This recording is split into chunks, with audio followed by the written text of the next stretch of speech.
Heavy rain, flash floods, and massive storm clouds, 2 teenage boys lost while searching for a war shrine, and Robinson's closure leaving customers with unfulfilled orders. Stay tuned for all the details and don't forget to like, subscribe, and hit that notification bell.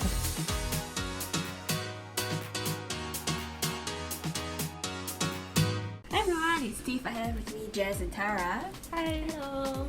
Welcome back to another episode of Bloomr.SG. What's up with this week's news, guys? Okay, so on November 2nd, heavy rainfall lashed in several parts of Singapore.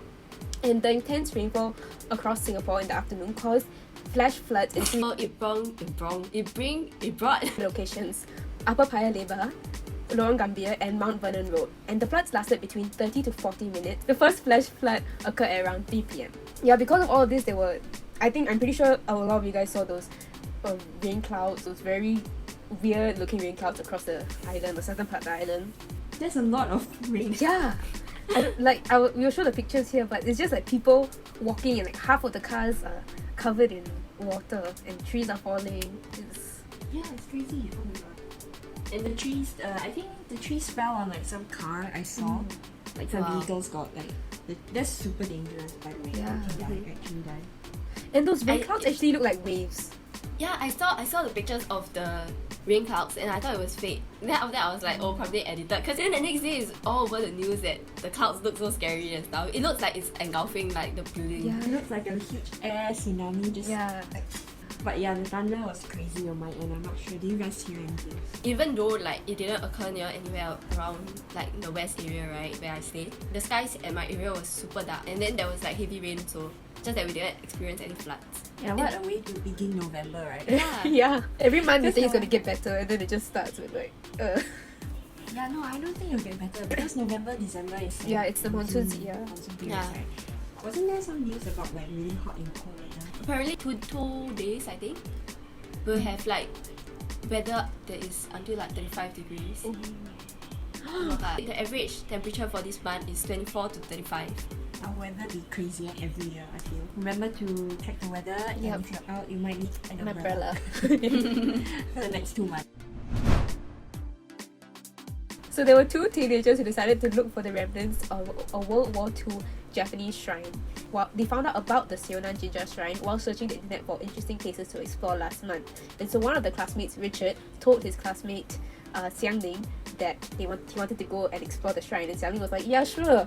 And so they went to Lorong Road at entrance at around 3 p.m. and they didn't tell their parents or bring any food and water because they thought there'd be vending machines. And so they took the Terentang Trail, which is suggested by Apple Maps, until they reached an opening which they used to enter the forest, which is around 5 p.m. And so the boys, like, they pressed on and they realized they were lost at 6:45 p.m, 1.5 hours after they got into the forest, and they attempted to follow pieces of orange plastic tied to surrounding trees that led them even deeper into the forest. These kids. Yeah, I don't understand. They then called the police for help at around 7:15, and the call handler told them to download the location finder app, What 3 Words, to pinpoint the exact location. And they were also told to stay put and remain calm if they see any animals. And then Richard said, I was scared of wild boars and other animals and I did not want to get eaten. But then Xiangling said, I was more scared of getting scolded by my mother. Then when they texted their parents about the situation, it was around 8 p.m. and it was so dark they couldn't even see their hands. And then 2 hours later, the boys heard people shouting, and turns out that they had been found by the Gurkha officers of the Singapore Police Force. They were looking for a shrine. Okay, then the next part is they didn't tell their parents. Yeah, no food, no water, what? That's already No water out of it. Oh my god. If you're going to somewhere like outdoors, just bring a bottle of water. Yeah. And then they took a trail suggested by Apple Maps. And then it took them about 2 hours. Yeah. That's 5 p.m. It took them 2 hours to get to the entrance, and another 2 hours to realize they were lost. They followed Orange the orange plastic. plastic. This is really something That so part ghetto was story. funny. Hiya, you don't just follow Oh my some god, orange. you know what was the most funny? What Xiangling said? That he was more scared of his mother. getting scolded. The funny thing is they called the police for help, which is the right thing, but they called the police for help before they called their parents. They're able to call, right, and that they're lost, then the parents can go fetch them. I got a feeling they are just bad at reading the map. Yeah, and maybe the GPS stopped working. True. Yeah, but I can see why you get lost. Yeah, I mean, honestly, very they could have And I think it's passed very it and hard not to even tell noticed. that it's there. Yeah, that's why. It looks like it's in the middle of the water. Yeah, when you search on Google Maps, it just pinpoints you to the reservoir. Thank God they had connection on their phone. Yeah, or like, you know, usually how horror story starts is that you go into the forest and your GPS is gone. It could have been worse. Okay, this story. Yeah. Why didn't they realize that they were getting lost when they were walking even deeper into the forest? Maybe they thought they would come out the other side or something. I don't know. Yeah, maybe. So now you know. Moral of the story is don't follow orange plastic guys, and if you're scared about being scolded by your parents, just don't do it. Alright, so the next news is the news of Robinson's closing. So as you know, on October 30th, Robinson's announced its closure after more than 160 years in operation in Singapore. So Robinson's is like a household name for most of us. And retail experts said that Robinsons failed partly because it could not decide how to position itself, it outpriced itself on the general public, and was not attractive enough for the affluent. Yeah. So the whole like closure thing was announced, and then afterwards there was a little bit of a hoo-ha. The situation is kind of messy because some customers who have already made prepayments on their mattresses are unsure if the orders will be fulfilled, and then people who had existing Robinsons vouchers also questioned whether they could use the vouchers. But then later, Robinsons announced that if you have a voucher, you have to make the purchase twice the amount of the voucher. So if you have like a $100 voucher, you must spend at least $200 to utilize the voucher. And then the worst part is, certain consignment suppliers said they are also being owed proceeds from the sales that they made in the past few months, and they were not paid. And then later on, certain news, some of them came out to say that they do not expect to be paid back, which is quite sad. Like, yeah, I doubt we will be paid back. Some of the suppliers. I worked there for a week, and then like, I don't know, the clothes there are really expensive. There's very few people in the store, even like during peak hours, right? Like most people just come down because they know that there's a sale there, then they look for the cheaper pieces. Or not usually like one dress, right? It's like 150, it's like the high hundreds.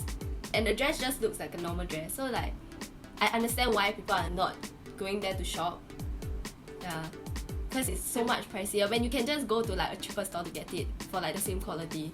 And then like the shoes they sell there, like most of them already have like a shoe shop by themselves. So like Melissa, Melissa has their own like actual physical store. Then they sell like Vans. Then Vans also have their own physical store. And they're all like, online also. There's so many other places to go to shop for these brands rather than Robinsons itself. The people, they come for a certain brand. But then, like, as you said, like these shops, these brands have their own shops also. So the traffic is like diverted. Yeah. So people can just buy it online also. Like they just search up and buy. I mean, maybe it was popular last time because these stores didn't have their own stores yet.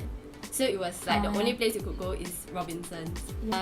So I hope like everyone who bought things like their mattresses and all that gets refunded or has their orders fulfilled somehow.